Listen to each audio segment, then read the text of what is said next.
Hi friends, welcome to Agathiya village. இன்றைக்கி நம்ம இந்த வீடியோவில் ரொம்ப டேஸ்டான 2 வகையான லட்டு வகை தாங்க பார்க்க போகிறோம். ஆமாங்க, ஃபஸ்ட்டு நம்ம கம்பு லட்டு ரொம்ப சிம்பிளாக ஈஸியாக எப்படி பண்ணுறதுன்னு பார்க்கலாம். அது கூடவே பாசிப்பருப்பு லட்டுமு சீக்கிரமாக குழந்தைகளுக்கு பிடிச்ச மாதிரி டேஸ்ட்டாக எப்படி பண்ணுறதுன்னு பார்க்கலாம். நம்ம சேனல் ஃபஸ்ட் டைம் பார்க்குற மாதிரி இருந்தால் மறக்காமல் சப்ஸ்கிரைப் பண்ணிக்கோங்க.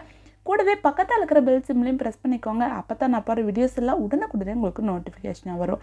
இன்றைக்கி கம்பு லட்டு பண்ணுறதுக்கு 1 கப் அளவுக்கு நான் கம்பு எடுத்துருக்கேங்க. அது ஒரு பவுலில் சேர்த்துட்டு தண்ணி ஊற்றி 2-3 டைம் நல்லா கழுவி எடுத்துக்கலாம். இது கிட்டத்தட்ட 1/4 கிலோ அளவுக்கு நான் எடுத்திருக்கேன். இப்போ 2-3 டைம் நல்லா கழிஞ்சுக்கணும். எனக்கு கம்பில் நிறைய அழுக்கு இருக்கும். லைட்டாக அந்த மேலெல்லாம் நல்லா கழியும் போது மேலே வரும். அதெல்லாம் 2-3 டைம் நல்லா கழிஞ்சு எடுத்துட்டு இந்த மாதிரி ஃபில்ட்ரு வச்சு சுத்தமாக ஒரு 10 நிமிஷம் வச்சிட்டிங்கன்னா தண்ணியெல்லாம் நல்லா வடிஞ்சிரும். அதுக்கப்புறமா ஒரு ஒயிட் கிளாத் இந்த மாதிரி விரிச்சு விட்டுட்டு அதில் நம்ம கம்பை பரப்பி விட்டுடலாம். வெயிலில் வைக்கணும்னு அவசியம் இல்லை. நிழல்லையே இந்த மாதிரி நல்லா கலந்து விட்டு ஒரு 10-15 நிமிஷம் வச்சோம்னாலே நல்லா காஞ்சிருங்க. 2-3 டைம் இந்த மாதிரி கலந்து விட்டோம்னா போதும். இப்போ பாருங்கள், நல்லா காஞ்சிருச்சு. கொஞ்சம் கூட கையில் ஒட்டலை. ஈரப்பதம் இருக்கக்கூடாது. லட்டில் ஈரப்பதம் இருந்துச்சுன்னா நல்லா இருக்கானுங்க. நம்ம லைட்டாக வறுக்க போகிறோம். இருந்தாலும் நல்லா காய வச்சு எடுத்துக்கலாம். இப்போ இதை ஒரு பேனுக்கு நம்ம மாற்றிக்கலாங்க. இப்போ மீடியம் ஹீட்டில் வச்சு நல்லா வறுத்து எடுத்துக்கலாம். கம்பு நல்லா பொரியணுங்க. அப்படி வச்சோம்னா அரிசி பொரியுமில்ல, அந்தளவுக்கு பாருங்கள். இந்த அளவுக்கு நல்லா பொரியுது பாருங்கள். இந்த அளவுக்கு நல்லா பொரியிற அளவுக்கு நல்லா வறுத்துக்கலாம். வறுத்துட்டு தனியாக ஒரு பிளேட்டுக்கு நம்ம மாற்றி வச்சுக்கலாம். இது ஆறட்டும். இப்போ அதே பேனில் கேஸை ஆஃப் பண்ணிடுங்க. 1 கப் அளவுக்கு கம்பு எடுத்தோம். அதே 1 கப் அளவுக்கு பொட்டுக்கடலை எடுத்துக்கலாம். கேஸை ஆஃப் பண்ணிவிட்டு நம்ம கடாயில் இருக்கிற அதே ஹீட்லேயே லைட்டாக நம்ம வறுத்து எடுத்துக்கலாம். ரொம்ப நேரம் வறுக்கணும் இல்லை, லைட்டாக சூடானா போதும். லைட்டாக அதில் ஏதாச்சும் ஈரப்பதம் இருந்துச்சுன்னா அது இதாகிறதுக்கு தான். இப்போ லைட்டாக வறுத்துட்டு அதையும் ஒரு பிளேட்டுக்கு மாற்றி வச்சிடலாம். 2 ஆறட்டும். இப்போ ஒரு சாஸ்பேனில் 1.5 கப் அளவுக்கு நான் நாட்டு சக்கரை எடுத்திருக்கேங்க. நீங்கள் வெல்லம் எடுத்திங்கன்னா 1.25 கப் அளவுக்கு எடுத்துக்கிட்டிங்கன்னா கரெக்டாக இருக்கும். இது கூட ஒரு 1/2 கப் அளவுக்கு மட்டும் தண்ணி சேர்த்து நல்லா கரைச்சி எடுத்துக்கலாம். நீங்கள் சுத்தமான இதாக இருந்துச்சுன்னா நம்ம அப்படியே கூட கொஞ்சமாக தண்ணி மட்டும் கரைச்சிட்டு அப்படியே சேர்த்துக்கலாம். இப்போ ஒரு ஃபில்ட்ரு வச்சு வடிகட்டி எடுத்துக்கலாம். பாகுபதம் தேவையில்லை, சர்க்கரை மட்டும் கரைஞ்சா போதுங்க. இப்போ டீ ஃபில்டர் வச்சு நல்லா வடிகட்டி எடுத்து வச்சுக்கலாம். இப்போ பாருங்கள், கம்பு இதெல்லாம் நல்லா ஆறிடுச்சு. இப்போ மிக்ஸி ஜாருக்கு நம்ம மாற்றிக்கலாம். இப்போ இது கூட ஒரு 3 ஏலக்காய் இது கூட சேர்த்துக்கலாம். நல்லா வாசமாக இருக்கும். சேர்த்து கொஞ்சம் கொரகொரப்பாக அரைச்சி எடுத்துக்கலாங்க. அரைச்சி எடுத்துட்டு நம்ம அப்படியே சேர்க்க தேவையில்லை. ஏன்னா கம்பு அரைப்படுறதுக்கு கொஞ்சம் லேட் ஆகும். மாவு கடலை சீக்கிரம் அரைப்பட்டுரும். அப்படியே நம்ம சேர்த்தோம்னாலும் கொஞ்சம் பெருசாக இருந்துச்சுன்னா ரொம்ப நல்லா இருக்காது. அதனால் இந்த பெருசாக இருக்கிறதெல்லாம் மறுபடியும் ஒரு டைம் மிக்ஸி ஜாரில் சேர்த்து நம்ம நைஸாக கொஞ்சம் அரைச்சி எடுத்துக்கலாம். நான் சலடை கொஞ்சம் பெரிய கண்ணாக இருக்கிறதா பார்த்து எடுத்துருக்கேன். இன்னும் நீங்கள் மாவு மாதிரி வேணும்னா கொஞ்சம் சின்ன கண்ணில் இருக்கிறதா பார்த்து எடுத்துக்கலாம். இப்போ நம்ம காய்ச்சி வச்சுருக்கிற சக்கப்பாக மறுபடியும் ஒரு தடவை கொஞ்சம் சூடு பண்ணிடலாம். ஏன்னா கொஞ்சம் சூடு பண்ணி சேர்த்துடணும். சேர்த்து கலந்து விட்டோம்னா அதே சூட்லேயே கம்பு நல்லா வெந்துக்கும். அதுக்காகத்தான். ஏன்னா குழந்தைகளுக்கு கொடுக்கறது நம்ம வறுத்துருக்குறோம். இருந்தாலும் மறுபடியும் ஒரு தடவை சக்கரை தண்ணியை நல்லா சூடு பண்ணிவிட்டு இதில் ஊற்றி கலந்துக்கலாம். அளவுக்கு கொஞ்சமாக ஊற்றி நல்லா மாவு கலந்து விட்டுக்கலாங்க.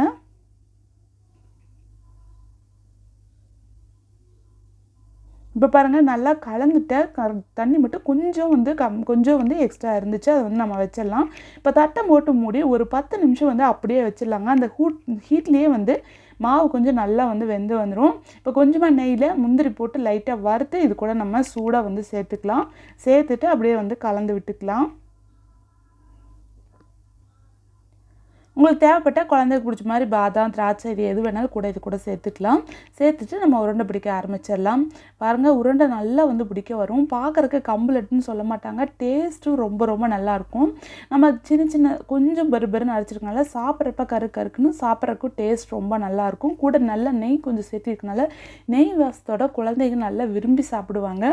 குழந்தைங்க கம்பில் நம்ம கூழோ ஏதோ வேறு எது செஞ்சாலும் சாப்பிட மாட்டாங்க. இந்த மாதிரி நீங்கள் லட்டு செஞ்சு கொடுத்து பாருங்கள். ரொம்ப சூப்பராக இருக்கும். பிச்சை அப்படியே நல்லா சாஃப்டாக சாப்பிட்றதுக்கு ரொம்ப சூப்பராக இருக்கும். மறக்காமல் ட்ரை பண்ணி பாருங்கள். அடுத்த நம்ம பார்க்க போகிறது பாசிப்பருப்பு லட்டு. பாசிப்பருப்பு லட்டு சிம்பிளாக பூந்தி எதுவுமே பொரிக்காமல் சிம்பிளாக ஈஸியாகவே நம்ம செஞ்சிடலாம். ஒரு பேனில் 2 டேபிள் ஸ்பூன் அளவுக்கு நெய் விட்டுக்கலாங்க. நெய் நல்லா சூடானதுக்கப்புறமா இது கூட பாசிப்பருப்பு 1 கப் அளவுக்கு பாசிப்பருப்பு நான் எடுத்திருக்கேன். 1/4 கிலோ அளவுக்கு இருக்கும். இப்போ இது கூட சேர்த்து 2 நல்லா மீடியம் ஹீட்டில் வச்சு வறுத்து எடுத்துக்கலாம். நம்ம வீட்டில் ஏதோ ஒரு குழந்தையாவது கண்டிப்பாக ஸ்வீட் சாப்பிட்ற குழந்தையா இருக்கும். எப்போ பார்த்தாலும் கடையில் நம்ம ஸ்வீட் வாங்கி தர விட ஹெல்த்தியாக வீட்டிலேயே இந்த மாதிரி சிம்பிளாக ஏதோ ஒரு ரெசிபி வந்து நம்ம செஞ்சு கொடுத்தோம்னா ஒரு 10 நாளைக்கு நம்ம வச்சுக்கலாம். குழந்தைகளுக்கு ரொம்ப ரொம்ப பிடிக்கும். இப்போ ஒரு கப் அளவுக்கு வந்து நம்ம பாசிப்பருப்பு எடுத்துருக்கோம். அதே கப்பில் 3 கப் அளவுக்கு வந்து தண்ணி இது கூட சேர்த்துக்கலாம். தண்ணி நல்லா கொதிக்கட்டும். ஆறுனதுக்கப்புறமா மிக்ஸி ஜாரில் சேர்த்து கொஞ்சம் கொரகொரப்பாக வந்து அரைச்சி எடுத்துக்கோங்க. இப்போ இந்த தண்ணியில் நம்ம பாசிப்பருப்பை சேர்த்துடலாம். சேர்த்துட்டு நல்லா கலந்து விட்டுக்கலாம். இது வந்து நல்லா வெந்து வரும்னு நல்லா கலந்து விட்டுட்டு ஒரு மூடி போட்டு மூடி மினிமம் ஒரு 10 நிமிஷம் வச்சா போதுங்க. கொஞ்சம் நல்லா வந்து வெந்து வந்துடும். மீடியம் ஹீட்டில் வச்சுக்கோங்க. நம்ம ஆல்ரெடி நம்ம சேனலில் நிறைய வகையான லட்டு ரெசிபி வந்து போட்டிருக்கோம். ராகி லட்டு, அப்புறம் சிமிலி, கருப்பு கவுனி அரிசியில் லட்டு, அவல் லட்டு, சிவப்பு அவல் லட்டு, நிறைய வகையான லட்டு ரெசிபி வந்து போட்டிருக்கோம். பூந்தி லட்டு, மோதிச்சூர் லட்டுன்னு மறக்காமல் செக் பண்ணி பாருங்கள். இப்போ பாருங்கள் கொஞ்சம் நல்லா வந்து கெட்டியாகிடுச்சு. இன்னும் வந்து சுத்தமாக அந்த தண்ணி வந்து நல்லா வத்திரோன்னு.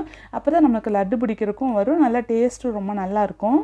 இப்போ பாருங்கள் நல்லா வற்றுனதுக்கப்புறமா 1 கப் அளவுக்கு வெள்ளை சர்க்கரை இது கூட வந்து நம்ம ஆட் பண்ணிக்கலாம். ஆட் பண்ணும்போது லைட்டாக அப்படியே வந்து லூஸ் ஆகிற மாதிரி இருக்கும். அப்புறம் கொஞ்சம் கொஞ்சம் நம்ம கலந்துட அப்படியே வந்து கொஞ்சம் கெட்டியாகிக்கும். இப்போ பாருங்கள் கொஞ்சம் நல்லா வந்து கெட்டியாயிடுச்சு. நம்ம எடுக்க அப்படியே வந்து அல்வா பதத்துக்கு வருது. இந்த அளவுக்கு நல்லா கெட்டியானதுக்கப்புறமா இது கூட ஒரு டீஸ்பூன் அளவுக்கு ஏலக்காய் தூள் இது கூட சேர்த்துக்கலாம். சேர்த்துட்டு நல்லா கலந்து விட்டுக்கலாம். ஸோ மூடி போட்டு மூடி ஒரு 10 to 15 நிமிஷம் நல்லா ஆறட்டுங்க. ஆற வரைக்கும் அப்படியே வச்சிடலாம். தரைய ஒரு பேரில் ஒரு 2 டேபிள் ஸ்பூன் அளவுக்கு நெய் சேர்த்துக்கலாம். கூட முந்திரி லைட்டாக அப்படியே பொன்னிறமாக வர வரைக்கும் வறுத்துக்கலாம். வறுத்ததுக்கப்புறமா கடைசியாக கருப்பு திராட்சை குழந்தைகளுக்கு ரொம்ப பிடிக்குங்கிறதுனால நான் கருப்பு திராட்சை சேர்த்துருக்கேன். சேர்த்துட்டு நல்லா உப்பி வர அளவுக்கு லைட்டாக வறுத்துட்டு நம்ம எடுத்து வச்சுருக்க பாசிப்பருப்பு இது கூட சேர்த்து அப்படியே நல்லா கலந்து விட்டுக்கலாம். இப்போ பாருங்கள் இந்த அளவுக்கு நல்லா கெட்டியாக இருக்கணும். நல்லா ஆறிடணும். ஆறுனதுக்கப்புறமா நம்ம லட்டு பிடிக்க ஆரம்பிச்சிடலாம்.